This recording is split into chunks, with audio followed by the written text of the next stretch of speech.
కేంద్ర బడ్జెట్ గురించి గతంలో ఎన్నడూ లేని చర్చ ఇప్పుడు జరుగుతోంది. పన్ను స్లాబుల్లో నిర్మలా సీతారామన్ తీసుకొచ్చిన మార్పులతో మాకెంత బెనిఫిట్, మీకెంత బెనిఫిట్ అనే చర్చ జోరుగా సాగుతోంది.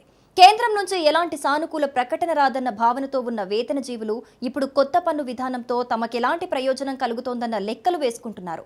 12 లక్షల ఆదాయం సంపాదించేవారు ₹1 కూడా పన్ను చెల్లించాల్సిన అవసరం లేదంటున్నారు. అయితే ఇదెలా సాధ్యం? పన్ను చెల్లింపుల విషయంలో ప్రభుత్వం చెబుతున్నది నమ్మొచ్చా? సామాన్యుడికి బెనిఫిట్ లభిస్తోందా? కొత్త పన్నుల్లో కలిగే లాభాలు ఎవరికి?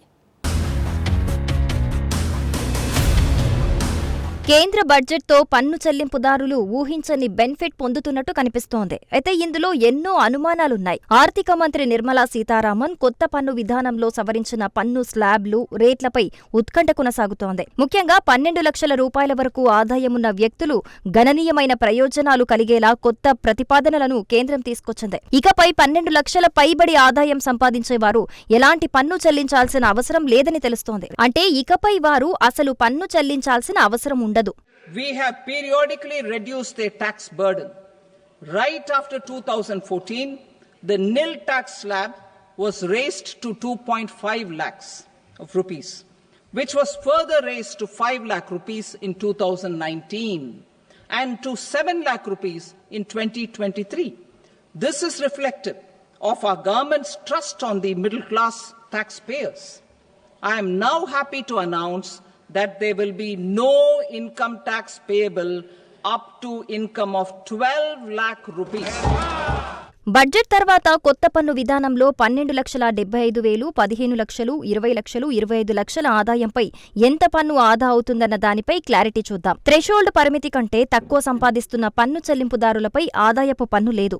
ఆర్థిక మంత్రి జీరో ట్యాక్స్ థ్రెషోల్డ్ వల్ల పన్ను రాయితీ 25,000 నుంచి 60,000 పొందొచ్చు. కొత్త విధానంలో 12 లక్షలు లేదా 12,75,000 జీతం పొందే వ్యక్తులు సంపాదిస్తున్న వ్యక్తులకు పన్ను భారం 60,000 మాత్రమే. అయితే ఈ పన్ను కూడా కొత్త విధానం ప్రకారం పూర్తిగా మాఫీ అవుతుంది. అందువల్ల వారు అసలు పన్ను చెల్లించక్కర్లేదు. Average income of 1 lakh per month other than the special rate income such as capital gains under the new regime. This limit will be 12.75 lakh for salaried taxpayers due to the standard deduction of 75,000. Slabs and rates are being changed across the board to benefit all taxpayers. The new structure 12 లక్షల కంటే ఎక్కువ సంపాదిస్తున్న వ్యక్తులపై ఆదాయపు పన్ను ఎలా ఉంటుందన్న దానిపైన clarity వస్తోంది. 12 లక్షల కంటే ఎక్కువ సంపాదిస్తే అప్పుడేమవుతుందన్నది చూడాల్సిందే. ఆదాయం 12 లక్షలు దాటితే ట్యాక్స్ బెనిఫిట్స్ పొందలేరు. కొత్త స్లాబ్ రేట్ల ప్రకారం పన్నులు చెల్లించాల్సిందే. అదృష్టవశాత్తు పన్ను స్లాబ్ల పునర్వ్యవస్థీకరణ ద్వారా 75,000 స్టాండర్డ్ డిడక్షన్తో పన్ను చెల్లింపుదారులందరికీ ఏదోలా బెనిఫిట్ కలుగుతుంది.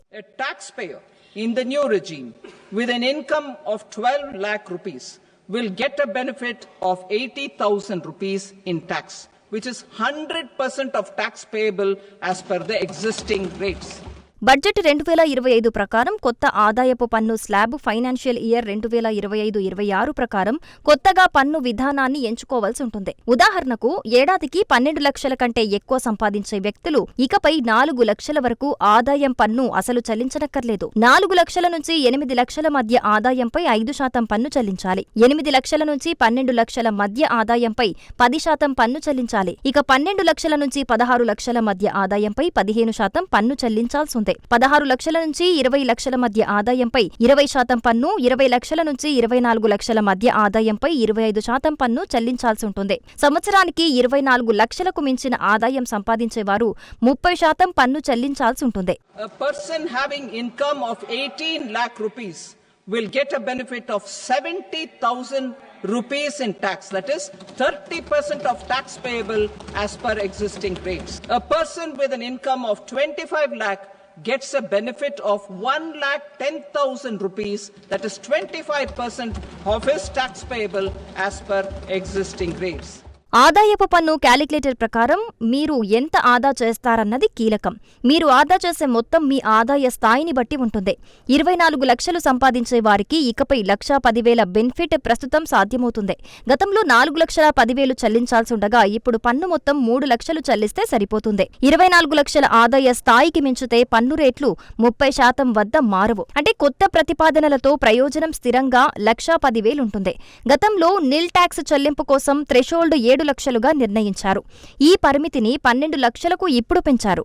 గతంలో 20,000 నుండి 80,000 వరకు పన్ను చెల్లించే వివిధ వర్గాల ప్రజలు సుమారుగా 1 కోటి మంది పన్నుదారులు ఇకపై అసలు పన్ను చెల్లించనక్కర్లేదు. ఈ నిబంధనలతో ప్రభుత్వానికి 1,00,000 కోట్ల ఆదాయం తగ్గుతుందని ప్రభుత్వ వర్గాలు అంచనా వేస్తున్నాయి. పాత పన్ను విధానాన్ని ఎంచుకునే వారికి సాధారణంగా గృహ రుణాలు, హెచ్ఆర్ఏ తగ్గింపులు ఉంటాయి.